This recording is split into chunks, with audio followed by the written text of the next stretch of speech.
a lot of my Chinese girls will have a really pretty light voice and rarely have belt.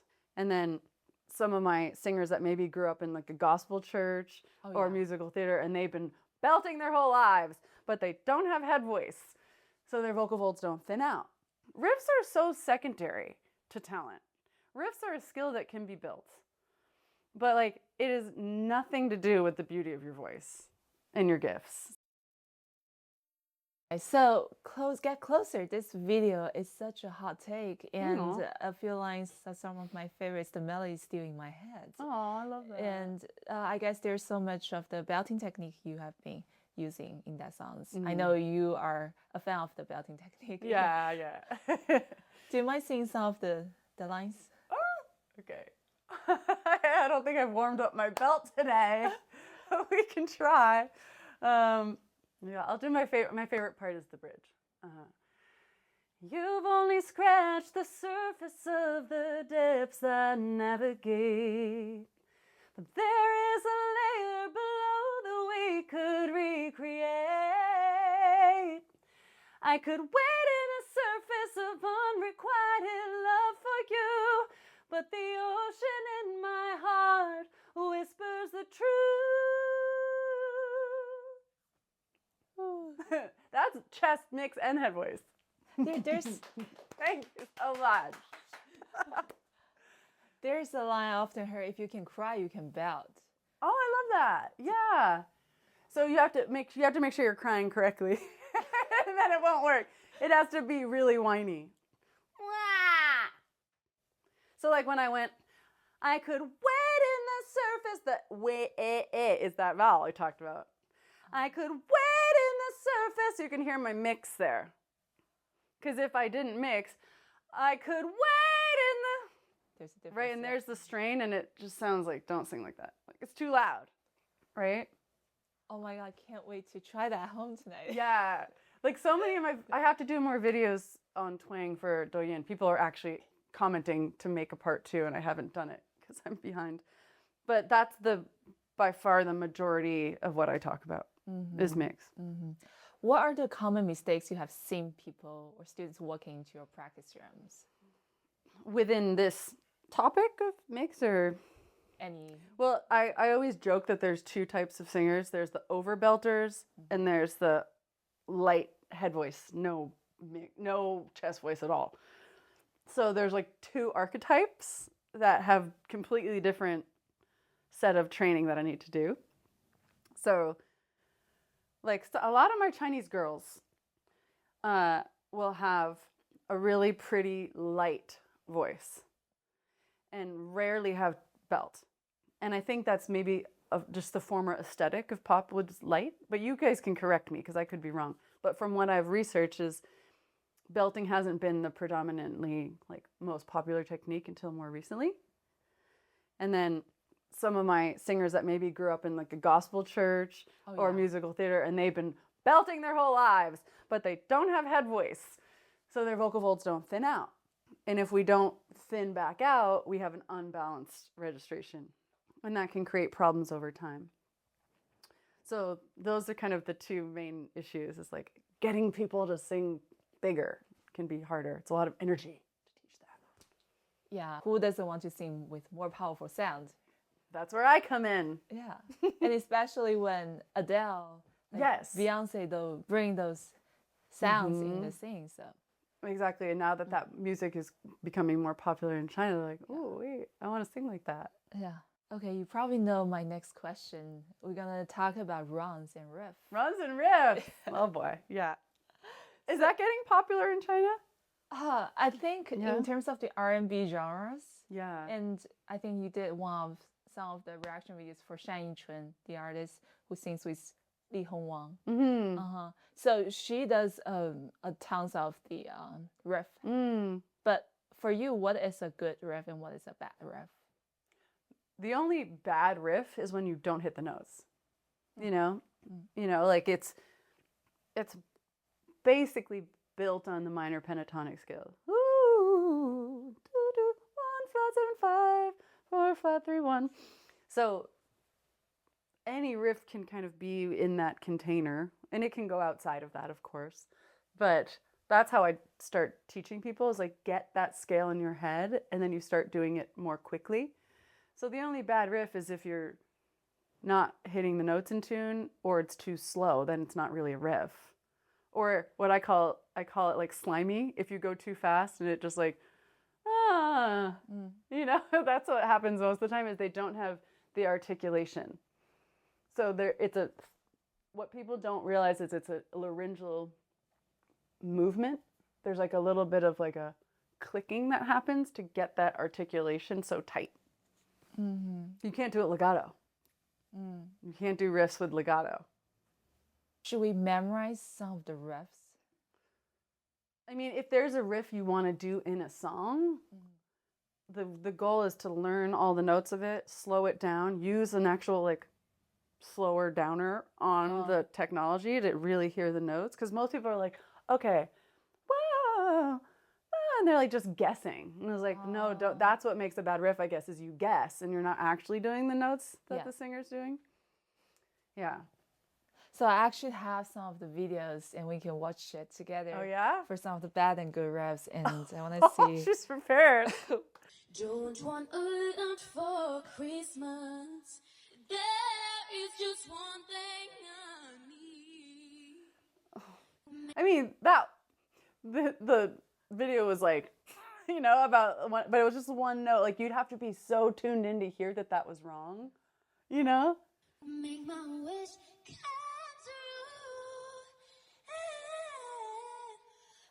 true. Yeah. I mean, that could work. That could work. I was just annoyed at the way she was singing that. Vocal fry. All I want for Christmas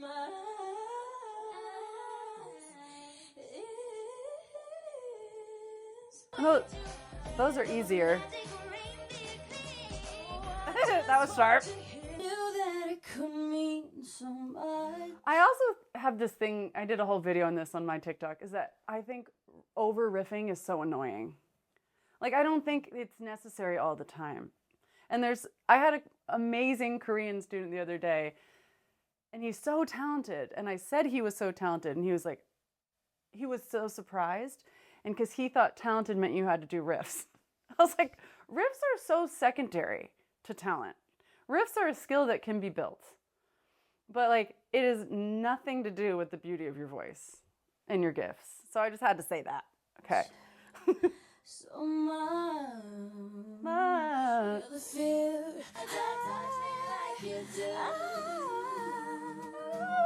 It's only one note that's wrong. It's just a little flat. You brought to life. So let me let you set the pace. Why does she sing like that? I have this issue with affect. Do you know the word affect with an A? It's like you're putting on a thing that's not natural, right? She's like trying to sound like that, and she's adding vocal fry. And I'm sorry, I'm being a jerk right now. I just don't like when people fake sing. And fake singing creates problems down the line. It's like literally creating an issue vocally. Like a lot of people health, don't know yeah. that. But I hear that a lot of time. Like, have you guys heard of cursive singing? Cursive singing is like someone named it that, and it's like this. I call it indie singing, where you like change the vowels, like I'm singing like this, and it's like a whole phenomenon. And I can't stand it. Justin Bieber. Some of these are creative.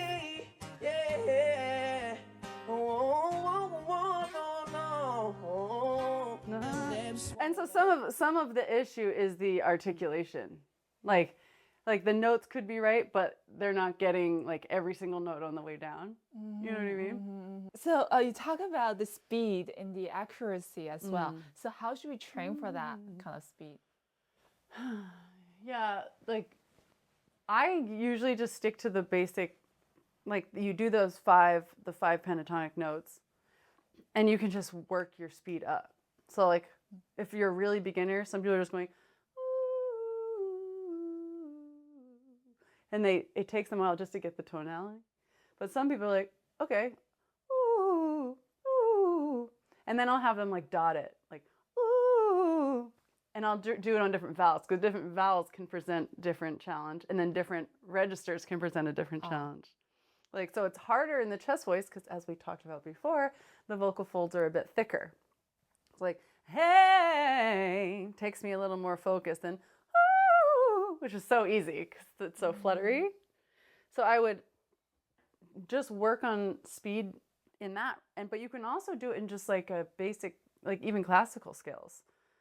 Like a 9-note E, see, E,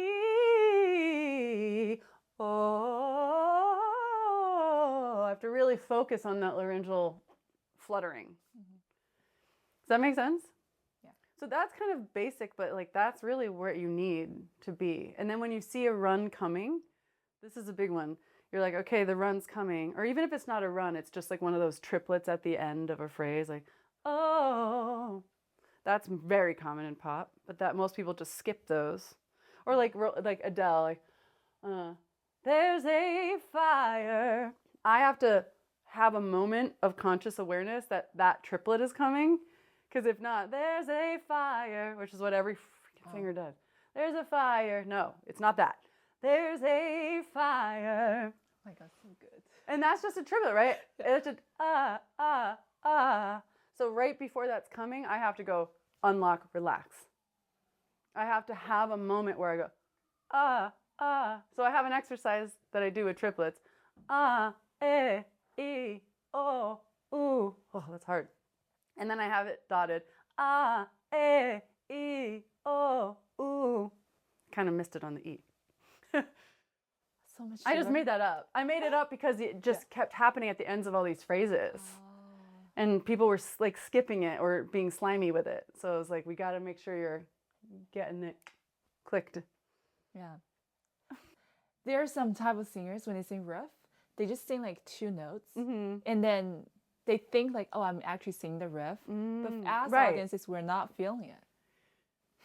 Yeah. And it's like, that's why I'm like, you don't need to do it. Okay. And that's what I like. People are like, I don't have to do it. Yeah, don't rip. I mean, like, or don't choose a song that has it, that's necessary. You know, people just think they need to do that. And they really don't. Or if anything, just learn the triplet. Just learn like, hey. Well, lesson learned. Yeah, just a little baby, they call them baby riffs. So you kept performing for 7 years and then you took a little break there. And then you have a spiritual awakening. Oh, you did your research. So what happened? Oh boy, how much time do we have? Well, I never took a break from performing. I took a break from writing and recording and touring my own stuff. But I'm always performing. I'm in a wedding band. I do a lot of functions and corporate events and things. So I never stopped singing, but the artist career was and is challenging for me. And I think this is my own mindset as well. Like, everything else in my career has been easy, and that has been hard because you have to be an entrepreneur. You have to have money. You have to do so much by yourself. And I got really burnt out. So I just kind of stopped and had to deal with the insecurity of stopping and the ego's response of like, am I a failure, you know? And fans in my band being like, where's Jamie? And I just ended up doing a lot of inner work. I went to therapy. I got into yoga. And then I did have kind of what one might call a spontaneous spiritual awakening that kind of happened to me. It wasn't really something I was searching for. And I had like a couple mystical experiences that I never planned on happening. And sometimes when you're practicing yoga very consistently, that can actually occur. So we can get really esoteric here, or I can just kind of leave it at that. But basically, the awakening, you just start to awaken to yourself, to the world, to the truth of the universe, and you basically kind of break out of the matrix, as you'd say, and you start to just see truth, and you start to connect to something greater than you. So I realized that my artistry had to be more connected with that truth. And so my writing started to change. Yeah. I started to get more honest about why am I doing this? Like, it's not about fame. Like, I was disconnected from my why. I had never like really dug into why am I doing this? Because it started to feel shallow. And so I feel like that awakening sort of reconnected me to what am I really passionate about. And that was years ago, and I'm still trying to figure that out, and I'm recording again. And so now my lyrics have definitely changed. Yeah. Mm-hmm. Now I'm tearing down the wall that keep hiding from my calling. That is my favorite line from Reveal. Yeah, that's kind of what that's all about. Yeah. Tearing down the walls that keep me hiding from my calling. We create our own limitations. Like, unless, I'm saying that as a privileged person. But, when it comes to these limitations of being an artist, and it's so easy to get belief systems that prevent us from doing anything, right? And I think that's cross-cultural. You hear it's really hard to make it. You're one in a million. It's going to be hard. You have to be in the right place at the right time. You have to know the right people. And when you grow up hearing that, you create all of these belief systems that literally are reflected in your reality, and then it ends up being hard because you decided it would be hard. And part of an awakening is to realize, like, you're in control of all of that. You're in control of you can reprogram all of that. And the minute you start to reprogram that, the external is reflected in that. And that's what they call confirmation bias. And that's actually neuroscience. So like and that's where manifestation comes in, which is another major passion of mine. Is like, how can I create my reality with my belief systems? I'm like, that's all I want to write about. So the reality is like a mirror in front of it. It is. Yeah. And I actually have a lyric that says like about that. It's just like that reality is a mirror. It's like you're creating everything with your mind. And it can get really esoteric. So actually the reality that's hard for you to get out is actually your mindset. Yeah. That's providing you. I believe that. And that's why there's many techniques, there's like hypnosis, there's a lot of meditation, there's visualization, that you can start to embody the feeling of what would it be like to win a Grammy or to be in China singing for thousands of people, whatever it is you're wanting. It's like, you can always tell what you believe based on that exercise. It's like we can get into our bodies, we get really quiet, like, okay, now imagine yourself winning a Grammy. Like, let's say that's something I want. I don't care about that, but something I really want. And then you start to feel, can I drop into that? And if it's uncomfortable to drop into that, you're not in alignment with it. Oh. You know what I mean?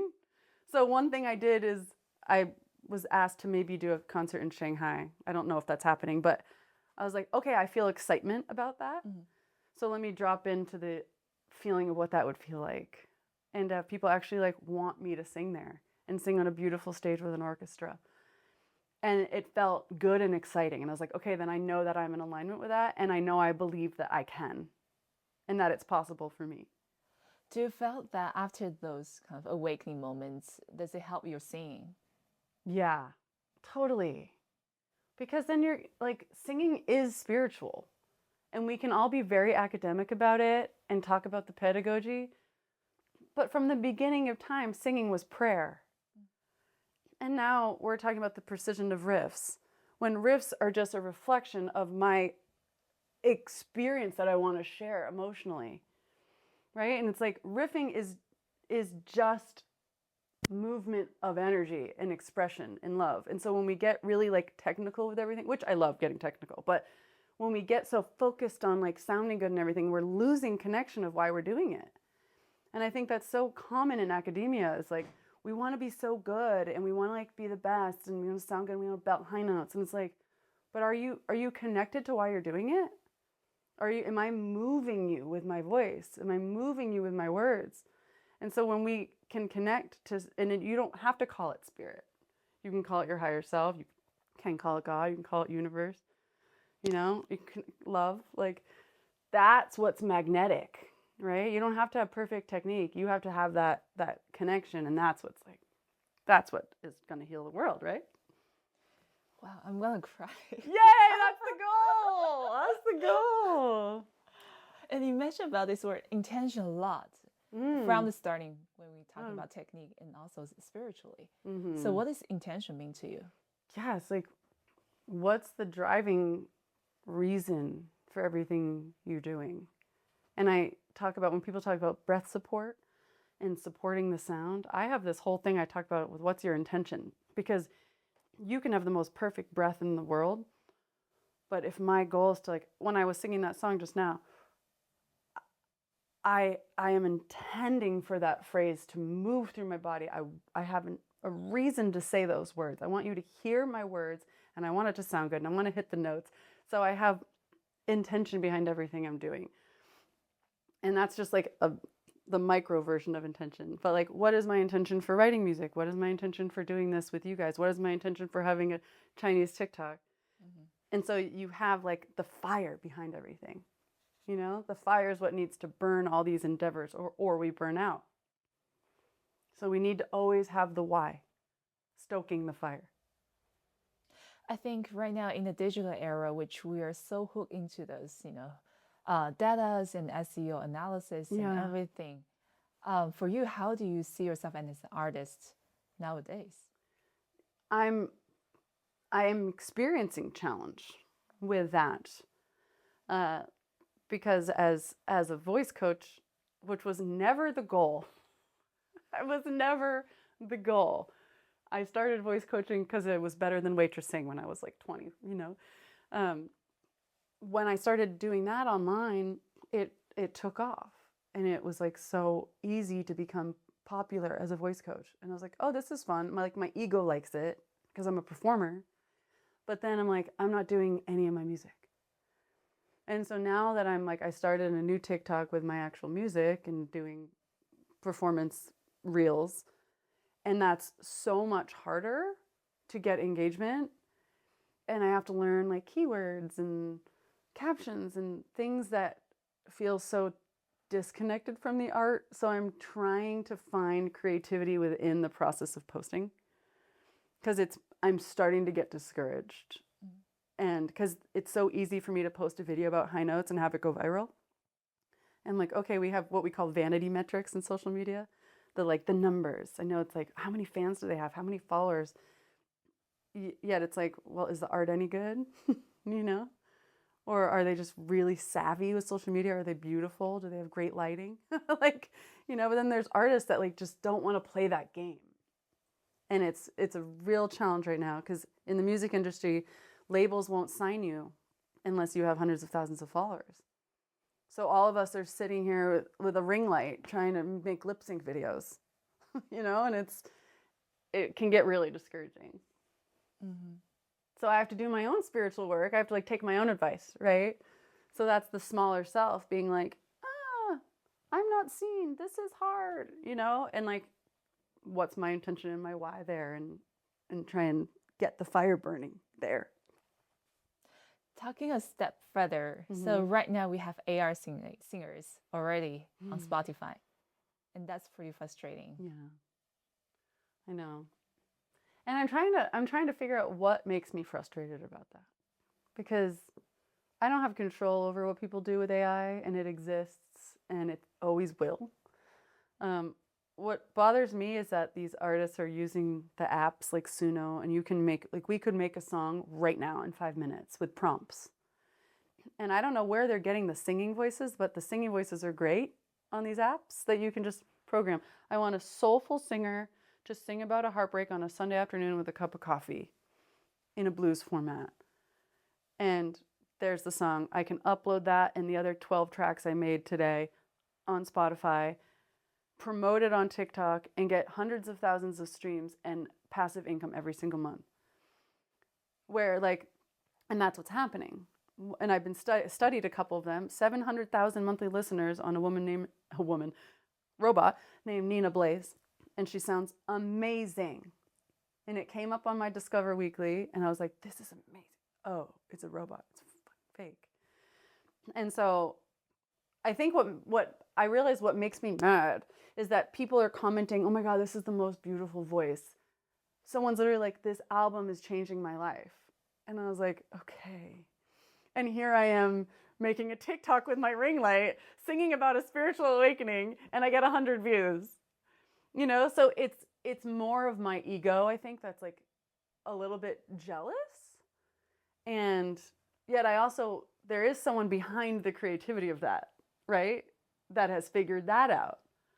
So I'm like, And the comments on this video, there's over 1,000 comments on this video I made about it.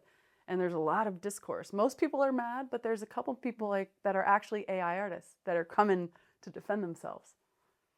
And that was interesting. I was like, oh, I want to hear from all of us. Let's talk about it, you know? So Let's have a debate. It's a debate. Yeah. Wow. The next question goes to, what do you think the future of the voice could be? The future of the voice. You know, there's a student of one of my colleagues who says he has a big TikTok presence, and he said, I can't sing. If I sing with too much emotion, I'm afraid of my intonation failing, like not being great. And my audience always like tells me if my intonation's not good, right? So when we were watching those videos and someone's there putting a red mark if you go out of tune, right? So what happens is I'm so focused on my intonation, I'm now disconnected with what we just talked about, right? Is that I have a mission to share this message from my heart. But if I'm like, but I can't be flat, then my consciousness is divided. And so this student literally tunes all of his TikTok videos. And there's these people that are realizing that these really great TikTok singers that are blowing up, they're all using auto-tune in post-production. Yeah. And so where's the humanity in that? And I don't do that. I don't even know how to do that because I don't know anything about the tech of that. But I'm like, there are videos out in the world of me out of tune. And there's a part of me that's like, oh my God, that's embarrassing.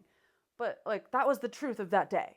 That's a live performance, you know? And to circle back to that Roy video, that was the only video I could find that didn't have it auto-tuned.